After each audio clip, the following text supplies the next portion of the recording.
What's a good word, everyone? It's your boy DKB here. I just want to say thanks for all the support. The channel's been steadily growing, and the number you see below, you can drop a text, shoot a voicemail, any ideas, topics, collabs, etc. you guys want to see. I'll include them in future videos and live streams, and I'll catch you again. Be easy. What's the good word, Jets fans? It's your boy DKB here. Many of you already know we're expecting to have a boatload of money for the 2026 offseason. Hopefully getting massive upgrades to this roster to, much like a player you draft, get a second-year leap, if you will, in Aaron Glenn's regime, this rebuild that he's on, right? And a lot of it has to deal with trying to find their quarterback and all these things, but just the financial situation that's present for the Jets, we're probably going to be the top team in the NFL when it potentially comes to cap space. But Thursday, we received some unexpected but massive news for the New York Jets on that same cap space front, and we get a bit of a parting gift from Aaron Rodgers. So I seen this news get broken by CBS Sports' Joel Curry, and a couple of the Jets article outlets started picking this up as early as, I guess, late last night, right? Speaking about Friday now. So when you want to look at the situation at large, right, there's not specifics or anything as of this point in time, but when you want to look at most of the reputable sites out there, Spotrac versus Over the Cap versus whoever else it is that you like to go through, the general range of numbers that I've seen so far is anywhere between about $100 million to $116 million in cap space. That's already a significant bonus, right?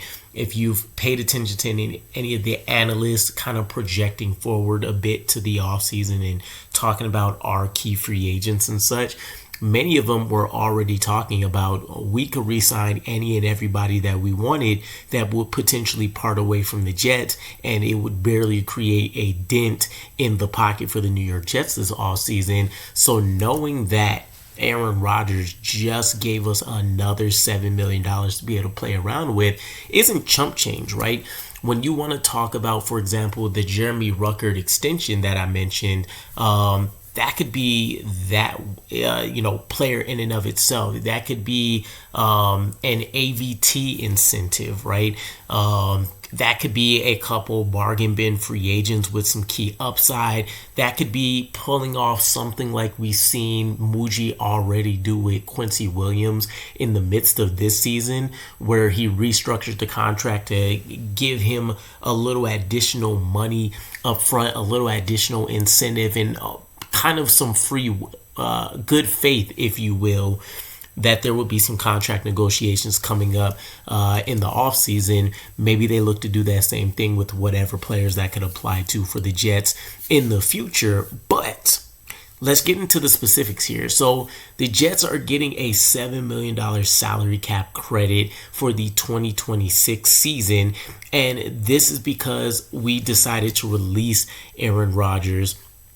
And part of what we ended up doing with him, right, there was a lot of future, void years or fake years. There was a lot of option bonuses spread or prorated throughout the duration of his contract. And it seems like, for one, the $7 million we're getting, it's really saving the dead cap or decreasing the dead cap hit, right? We're going from $35 million in dead cap for Aaron Rodgers in 2026 to $28 million in dead cap hit.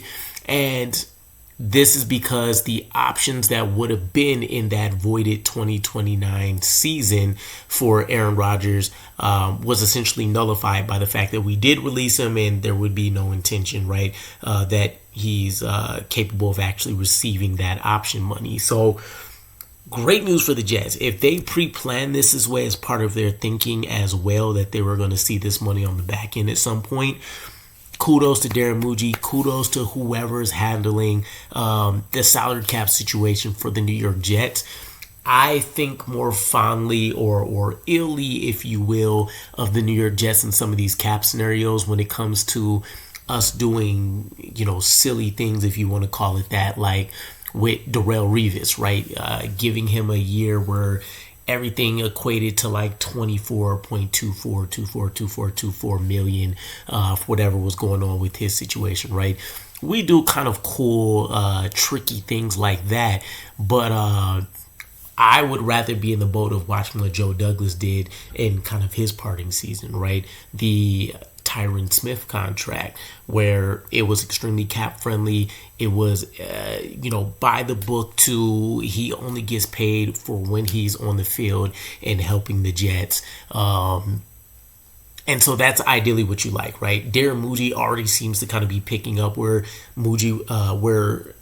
Joe Douglas would have left off in that aspect when you want to look at the contract for Sauce Gardner, for example, and how he spoke about them structuring it a way that not only gave some cap relief to a certain extent, but was an extremely trade-friendly contract. And when you compare that to Garrett Wilson, for example, they weren't set up in the same way. Garrett Wilson's was definitely more of a situation where there was incentive not to trade him, right? Not that it was necessarily I guess the best way to put it, right? We don't need to get into all the semantics of that particular contract, but they essentially built in a system to ensure that it was going to be an extremely hard decision to move on or get rid of or trade a Garrett Wilson, just based on the way they structured his. So I want to go through just the breakdown specifically that Joel Curry mentioned as well, because, a lot of this accounting stuff that's going on in the NFL world gets extremely, extremely tricky. But I do just want to put it out there so that everybody has it. So he said since Rodgers' contract was structured with multiple option bonuses, the total dead money would have increased from $49 million to $63 million if we decided that we did want to bring him back for this 2025 season. So that in and of itself, unfathomable, right? Especially for those that believe that we were probably topping off at 6-7 wins anyways, which we potentially still have a path to try to hit those numbers as well without him.